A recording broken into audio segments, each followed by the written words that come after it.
I was just thinking about school, right? And all the classes I loved and hated. And I was really good at math, science, chemistry. Sucked at gym because I was like fucking overweight.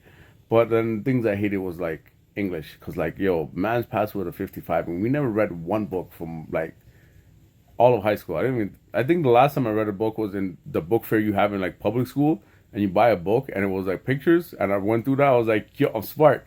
That was it. After that, I don't know how I got through any classes without reading a book. I don't remember ever reading a book until I was done high school, and I was like, oh, let me actually study on how to be intelligent because during school I didn't really find any kind of reason to actually try.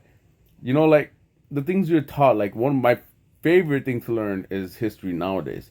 In high school, when they teach you history, it just doesn't make sense to you. Because if you understand, like, stories are always written in the eyes of the victor.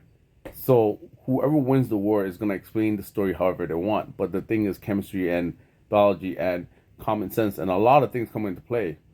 Numbers don't add up. Like, I'm not saying not that all people didn't die in all these wars, but when you're supposed to have these taints on the walls that explain why they had concentration camps and this is where they're doing this and that, all that crap, it should all add up, right?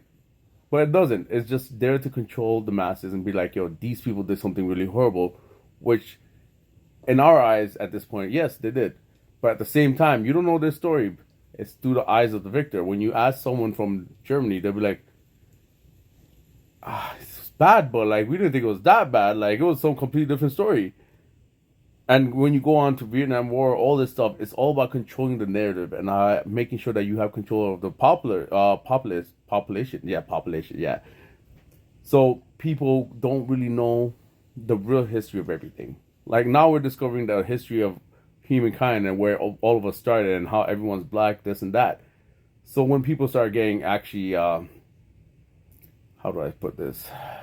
When people actually start paying attention to what and where we're from and how everything's connected, the people in power get nervous. So what happens at that point? They start amplifying all these lies so they can make us repeat history.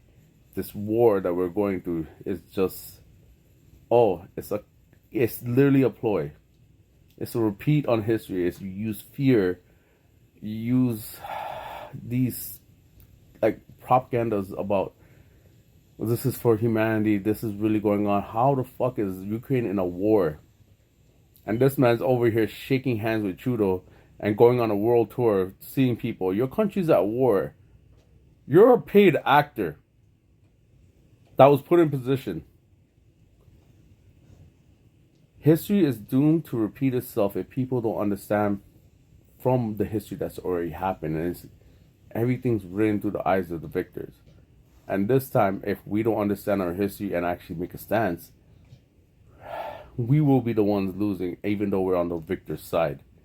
Because all we're really doing is losing time, money, health, and sanity at this point. Because no one wants us to know our history. No one wants us to know our truth. No one wants us to pay attention to what really is. But what do I know, right? Man just became intelligent like 2 minutes ago. Sorry, 3 minutes and 51 seconds ago.